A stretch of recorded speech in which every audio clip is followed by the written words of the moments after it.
Hey guys, and welcome back to my channel. We're passionate about helping people with business and accounting. In today's video, I have a special guest, my husband George. This is kind of an impromptu video. I thought it would be fun to introduce him and also talk a little bit about investing. Investing is not my area of expertise. I leave that up to George. He's the one that handles all of our personal investments.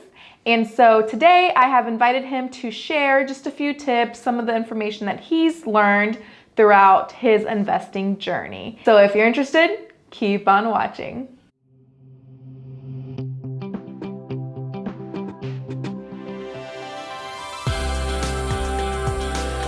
So George, what are some of the things people should know about investing and how to get started?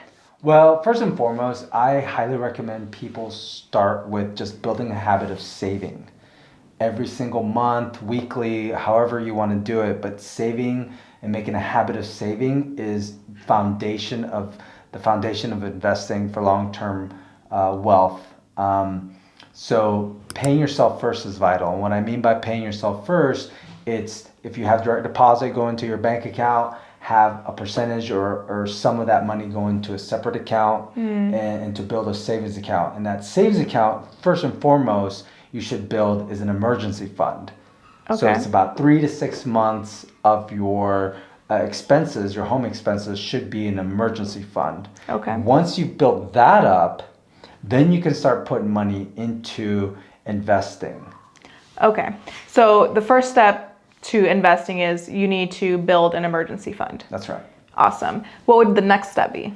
So the next step is then you can actually start investing. But I highly recommend first maxing out any 401ks that you have with your employer. If you work for someone and they're matching, max that out. If they're matching 3%, invest 3% and get that match. That's free money. You don't want to leave that on the table. But if you don't, if you're a business owner and you own your own business, is start a Roth IRA and start putting the max you can into that Roth IRA. Once you get into that Roth IRA, then you're able to start picking what you want to invest inside the Roth IRA. Oh, okay. So the IRA is like the vessel. And That's then, right. Okay. And guys, like I said, I don't know all of the technical terms. Okay, so now we have our Roth IRA. Where do we get that from? So you can open up an Roth IRA in most financial institutions, your local bank. We use Fidelity for our Roth IRAs. But yeah, ones that I recommend is Fidelity, Vanguard, or any of the major banks. I believe even local banks will have IRAs available for you to open. Okay. And how do we, because investing is such a broad term. So is that the Roth IRA, could that be for retirement, or is that like something that I could do and pull, whenever I wanted? So how does that work? That's a great question. So Roth IRAs is specifically for retirement. The reason why I always recommend people start with retirement is two reasons. One is you want to have something once you're older in life, you're ready to retire, or like me, you won't ever retire, but you'll have a nest egg. And two is that's a great vehicle. Roth IRAs are tax deductible. So you put money in before taxes, and then once you're 59 and a half, you can start pulling money out of it tax-free as well. So it's a tax shelter. Look at you giving tax advice. Okay, so what's next? So then once you are funding your Roth IRA to the max and you're able to still save, so you have your emergency fund, your Roth IRA, then you can start investing into individual companies if you would like, or mutual funds, or what I always recommend is the S&P 500 index funds. Okay. So stocks. So stocks, okay. Yeah. And even in the Roth IRA, I highly recommend doing index funds as well. So within the Roth IRA or 401k, you should have the ability. In 401ks, it depends on your employer what type of funds they have available.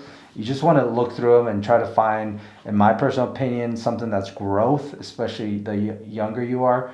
But even older individuals can do growth stocks or growth mutual funds. But look at the expense ratio to make sure that the ratio or the expenses for managing that fund is lower.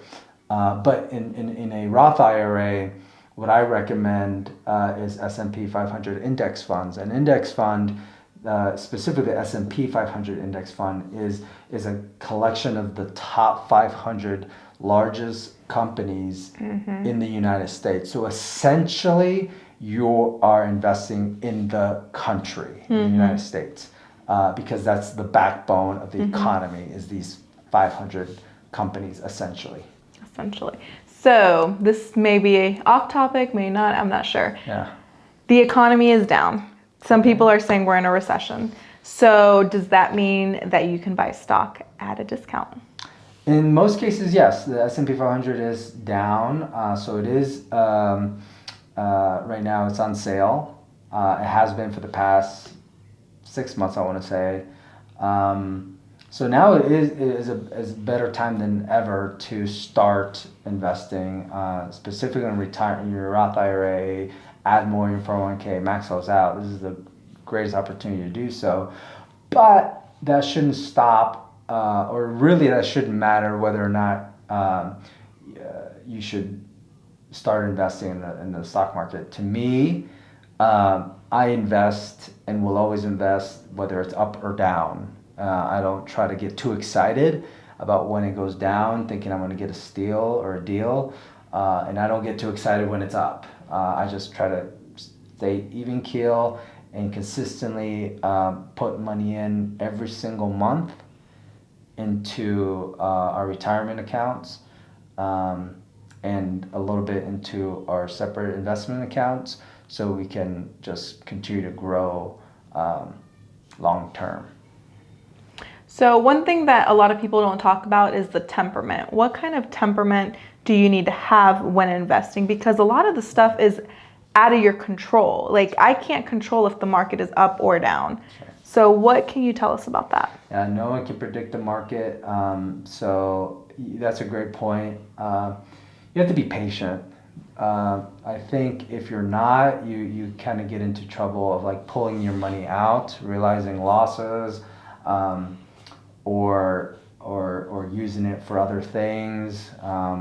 You don't want to be emotional when it comes to investing. Yeah. I always recommend and highly encourage people to think of a long-term game. Like, you're not going to touch this money for about 30 years, 40 years, 50 years, long-term. And what helps me personally is like, the way I think about it is like, this is not our money. Yeah. Like, this is money that we're just putting away, and it's not our money. Psychologically, spiritually even, that helps me stay on course, keep putting money away, and just letting the stock market do its thing. It's going to go up and down. Short term is very volatile, but long term, you're betting on this country, and I think this country is going to do very well long term. Yeah. So, and that's a great point, because when I was 18 years old, I started my 401k journey. That's when I started putting money away into a 401k, and I got some really bad advice. I have a video, Retire Wealthy. I'm going to link it up above. Check it out. I talk about my retirement journey. But what I learned was, don't pull money out when it's low. And so I got advice from an older gentleman who, looking back now, I understand was doing it out of fear. He was way older than me, way closer to retirement, and he told me you need to sell because it's low. And I think this was around, when was the market crash? 2008, 2007? Yeah, it was around that time. So I did, and I realized my loss. So if you're in the position right now, if you're a young person and people are telling you to, sell, pull money out, if you don't need to, don't do it, because you're going to realize your loss. I learned that the hard way. It only took one lesson, and I've never forgotten it since. So be patient. Don't pull your money out if you're losing money right now, unless you absolutely necessarily have to do it. Anything else you want to add? Yeah, you said if you're losing money right now, you're not losing money. That's right, because you never sold it. The value, yeah, you only lose is once you sell it, Yeah. and you've lost it. It's the value of your portfolio might be down, Yeah. but the value of your portfolio will go back up over time. Yeah. Yeah. No, lastly, I think when it comes to investing, it's you gotta educate yourself. Yes. You have to educate yourself, watch videos, watch YouTube videos. Warren Buffett's one of my mentors that I watch a lot of videos. I read a couple of his books. Dave Ramsey's another one. Jack Bogle, he's the founder of Vanguard. He's the grandfather of S&P 500 index funds. So check him out. Just educate yourself. Agreed. Well, George, thank you so much for coming on to the show and helping people with the whole investment situation. Like I said, it's not my area. I leave that up to him. He's the expert, not me. So if you have any questions for George, leave them down below. And thank you so much for watching this video. If you liked it, please give it a thumbs up. Subscribe to the channel if you haven't, and I'll see you in the next one. Bye.